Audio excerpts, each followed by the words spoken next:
Welcome back. Now, the price of petrol has gone up again. While the Bharat Petroleum outlets will implement the hike of nearly 2.95 rupees a litre, IOC and Hindustan Petroleum outlets will follow suit from Thursday, ranging from, again, the hike will range from 2.4 to 2.95 rupees a litre.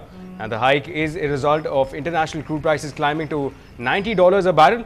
Now, this is the sixth revision in petrol prices after deregulation in June 2010.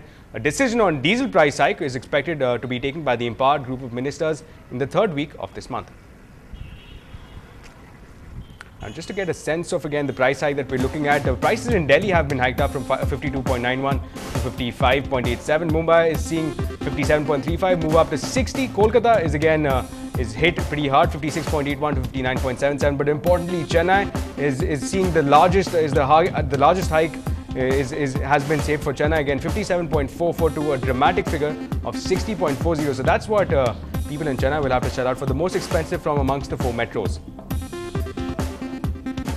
Now, this move is likely to pinch our pockets even more. Now, let's listen to what people of Chennai think about this move by the oil majors.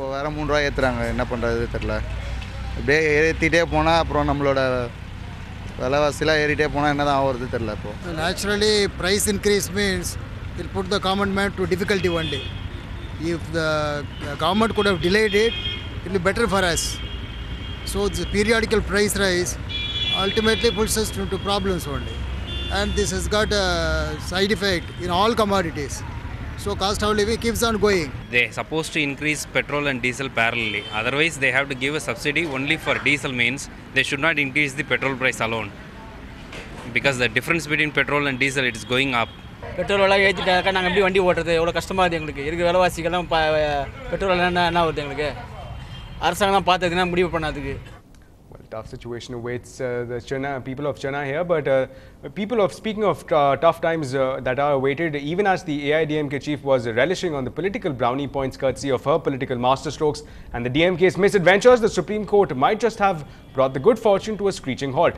The Supreme Court today rejected AIDMK chief Jayalalitha's plea to stay the trial in her disproportionate assets case. Currently, a special court in Bangalore is hearing the case. The blow comes on the back of the Karnataka High Court dismissing her plea. Now, she argued that the trial be stopped because of errors in translation of documents of the case from Tamil to English. Now, she contended that if the trial is allowed to proceed, it will amount to miscarriage of justice. And the Supreme Court has directed the appointment of an expert to translations. Now, for more on this critical political development, let's go across to our executive editor, Sanjay Pinto, who's joining us live now. Now, Sanjay, if we are to look at this in terms of impact this will have on the ground, what exactly are we to expect? Ashmod, let's look at it through the political prism and through the legal prism. Through the political prism first. Now, Ms. Jayalalitha has been launching a blistering attack against the DMK and against A. Raja in particular over the Spectrum deal. In fact, she is largely responsible for forcing the Congress's hand after giving them that offer of support should the DMK pull out if they had actually sacked A. Raja. So she had been in fact going hammer and tongs against the DMK over this 1.76 lakh crore Spectrum scam. Of course, that's a notional figure. So now, for instance, the DMK may try to make a feeble attempt to say that Ms. Jayalalitha really is in no position now to take an aggressive moral high ground. Now, also, the DMK had been claiming all along that she is trying to actually delay the trial, and this is another instance of that, the fact that the Supreme Court has rejected her plea to stay that particular trial.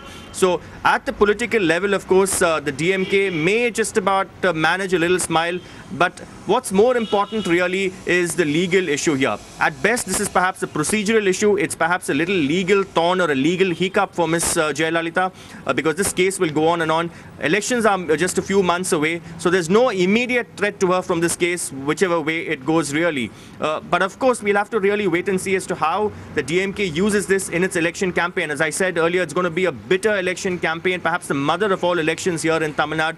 High stakes for both sides here. The AIDMK has been all along maintaining that this is a politically foisted case. It's motivated. There is no merit in it. Of course, it's a 14-year-old case. They've also been saying that since the case was transferred on the DMK's petition on orders of the Supreme Court from Chennai to Bangalore because they felt that a free and fair trial was not possible then.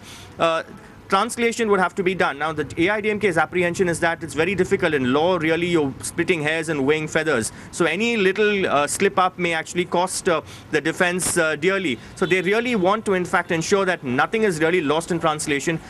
Also, the Supreme Court has actually offered a kind of mixed bag in this particular case, because they've also ordered the appointment of a good translator for these documents here.